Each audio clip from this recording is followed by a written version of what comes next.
Storm Tracker weather starts now with meteorologist Eric Johnson. Welcome back. Here's a shot earlier, and you can see we're going to be harnessing a lot of wind energy throughout this week as we've got gusty winds pretty much every day throughout at least Friday.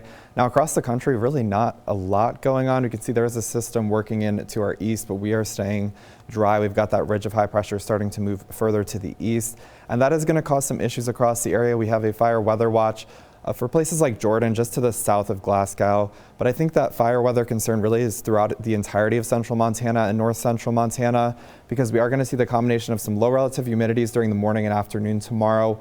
Also those very gusty winds, and we don't have much in the way of snowpack. Now it's not an extreme threat by any means because we still have some of that moisture from the snow that we did have.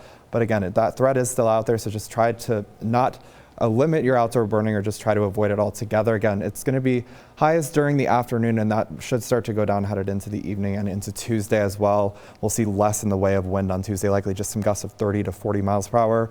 But for Monday, we do have a high wind warning across north central and central Montana, including Great Falls. And that is because of the threat of potentially 50 to 60 mile per hour gusts. If you're east of the Rocky Mountain front, could see some of those gusts getting up to 70 miles per hour. And a little further to the east, we have a high wind watch, should be upgraded to an advisory or warning before the 10 o'clock show. I'll give you an update on that though coming up. But as we head throughout the rest of tonight, we'll continue to see those gusty winds in Browning. Should start to see those winds picking up in Augusta as well throughout the night. And by the time you're waking up tomorrow morning, we'll be gusting to 40 to 50 miles per hour over in Havre, and you'll see those gusty winds extending further to the east throughout the day. And then as we head into Monday night, we'll really start to see those winds coming down, with the exception of those areas east of the Rocky Mountain front. Could still see some of those gusts making it up to 30 to 40 miles per hour on Tuesday, but nowhere near as gusty as on Monday. And then we do have another round of some winds for Thursday, but it looks like Wednesday will be the calmest day with respect to wind across central Montana. But for the rest of tonight, it is going to be a very calm night. Despite the wind, we are going to see mostly clear skies. We'll see a few clouds working in for Monday morning, but those should clear out, and we'll have a nice and mostly sunny day across the area. And then we see another disturbance working in. Could see a few snow showers right along the Continental Divide, western Glacier, western Pend Oreille County, even parts of western Teton County.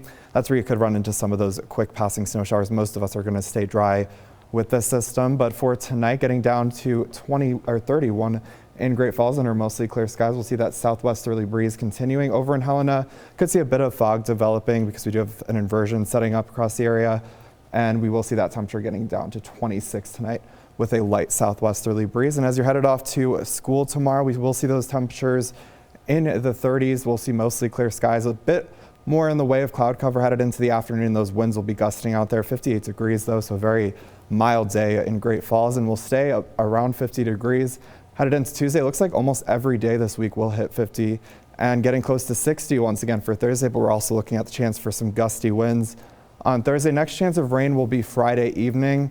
Looks like these will be some very widely scattered showers, so not everyone is going to see them.